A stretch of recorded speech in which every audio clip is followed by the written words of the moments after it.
The Museo Pietro Canonica, hidden in the greenery of the Villa Borghese, is an important example of the museological model of museums based on artists' houses, and in its integrity is one of very few examples in Italy. The museum collection consists primarily of works by Pietro Canonica, marbles, bronzes and original models, as well as a large number of sketches, studies and replicas which provide a complete journey through the evolution of this artist's works and is therefore an extremely interesting resource for learning about the creative and practical processes involved in creating sculpture. The particular layout of this museum offers visitors, as well as the normal route through the 7 exhibition rooms on the ground floor, a private, more intimate tour which snakes through the workshop and, on the first floor, the artist's private apartment. This wing of the museum houses a collection of precious furnishings, art objects, Flemish tapestries and even a suit of samurai armor from the 17th century, as well as an extremely important collection of paintings which belonged to the sculptor, particularly 19th century Piedmontese canvases,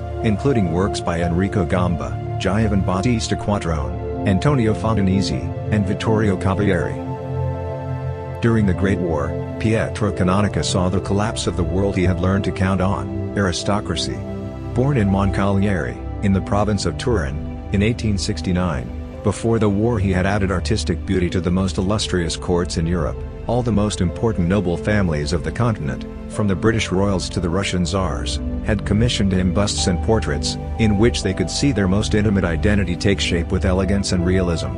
Perhaps the event that in Canonica's eyes sanctioned the irreparable ruin of this world was the destruction of his statue of Nicholas II, the last emperor of Russia, by the Bolshevik revolutionaries. However, not even that could stop his creative activity. He continued to take part in the most important national and international exhibitions, and was a renowned academic worldwide, as well as a composer of operas and, from 1950, a senator of the Italian Republic for life. After he settled in Rome, in 1926 the Capitoline city gave him Fortezuola, a beautiful mansion in the green area of Villa Borghese, where he lived until his death in 1959. This is where the Pietro Canonica Museum has opened, to display the collection of marbles, bronzes, original models, sketches, studies and replicas by the Piedmontese artist, as well as his private home, finely furnished and decorated with works of art, and his atelier.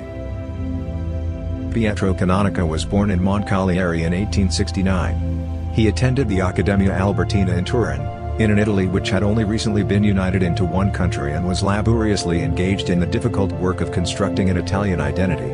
It was in this atmosphere, interwoven with moral and civil obligation, that Pietro Canonica's aesthetic sense was formed, and he became an attentive and enthusiastic guardian of the Italian artistic tradition. Sculptor of international reputation, composer and music lover himself, he spent his formative years in Turin in the last years of the 19th century, prior to a long period passed in the courts of Europe. There are different perspectives that this museum offers to its visitors, but the highlight are the sculptures in a gallery that represents the tumultuous history between the end of the 19th and first half of the 20th century, and gives an overview of different techniques of sculpture.